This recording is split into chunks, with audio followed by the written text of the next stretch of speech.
Students, Assalamu alaikum. I hope you all are fine and keep yourself safe.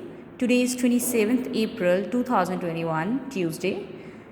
5th class, as you all know that yesterday we all read the first page reading of Hazrat Yunus alayhi salam.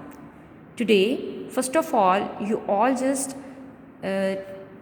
all just remember the interesting words, then you just revise it again.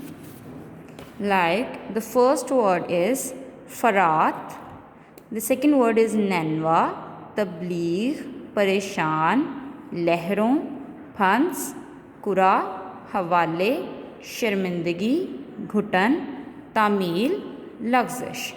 Students, if you have just underlined these words on your book, first of all, you just underline these words on your book and revise it again.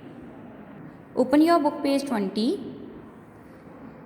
جیسے ہی آپ صلی اللہ علیہ وسلم پانی میں گرے، ایک بہت بڑی مچھلی نے انہیں نگل لیا۔ حضرت یونس علیہ السلام نے محسوس کیا کہ وہ مچھلی کے پیٹ میں ہیں اور زندہ ہیں۔ آپ صلی اللہ علیہ وسلم مچھلی کے پیٹ میں کئی دن رہے۔ انہوں نے اپنے رب سے بے انتہا شرمندگی کا اظہار کیا اور معافی مانگی۔ ان کی دعا قرآن مجید میں بھی بیان کی گئی ہے، جس کا مفہوم یہ ہے: نہیں ہے کوئی معبود سوائے آپ کے، آپ اللہ پاک ہیں، میں بے شک قصوروار ہوں۔ اللہ تعالیٰ نے حضرت یونس علیہ السلام کو معاف فرماتے ہوئے ارشاد فرمایا، مفہوم ہے، یہ ترجمہ ہے ان آیات کا: پھر سن لی ہم نے کہ یونس کی فریاد اور گھٹن سے نجات دی۔ اللہ کے حکم سے مچھلی نے حضرت یونس علیہ السلام کو کنارے پر اگل دیا۔ مچھلی کے پیٹ میں کئی دن تک رہنے کی وجہ سے آپ علیہ السلام بہت کمزور ہو گئے تھے۔ اللہ کے حکم سے جہاں مچھلی نے انہیں اگلا تھا، وہیں ایک بیل اگائی، جس کے پھل کھا کر آپ صلی اللہ علیہ وسلم کچھ ہی دنوں میں تندرست ہو گئے۔ ادھر بستی کے لوگ حضرت یونس علیہ السلام کے ناراض ہو کر چلے جانے سے بہت شرمندہ تھے۔ وہ محسوس کر رہے تھے کہ حضرت یونس ہماری ہی بھلائی کے لیے سمجھا رہے تھے، اور اس بات سے بھی ڈر رہے تھے کہ ایسا نہ ہو کہ اللہ کا عذاب ہمیں گھیر لے۔ اپنے سے پچھلی قوموں پر نازل ہونے والے عذاب کے بارے میں وہ اپنے بزرگوں سے سن بھی چکے تھے۔ وہ قومیں جنہوں نے اللہ کی حکم کو نہ مانا اور اپنی مرضی کرتی رہیں، ان پر اللہ کا عذاب نازل ہوا۔ ان لوگوں نے حضرت یونس علیہ السلام کو ڈھونڈنا شروع کر دیا۔ جب وہ نہ ملے تو سب بستی سے باہر نکلے، کھلے میدان میں جمع ہو کر اللہ سے ان الفاظ میں توبہ کی: اے اللہ، حضرت یونس تیرا پیغام جو لائے تھے، جو ہم اس کو سچ مانتے ہیں، اس پر ایمان لاتے ہیں، اصل میں آپ ہی عبادت کے لائق ہیں۔ اللہ نے سچے دل سے کی جانے والی ہوئی ان کی توبہ قبول فرمائی اور وہ سزا سے بچ گئے۔ ادھر حضرت یونس علیہ السلام کو اللہ نے حکم دیا کہ دوبارہ بستی میں جائیں۔ حضرت یونس نے حکم کی تعمیل کیا۔ آپ دیکھ کر بستی کے تمام لوگ بہت خوش ہوئے اور آپ کی بتائی ہوئی باتوں پر عمل شروع کر دیا۔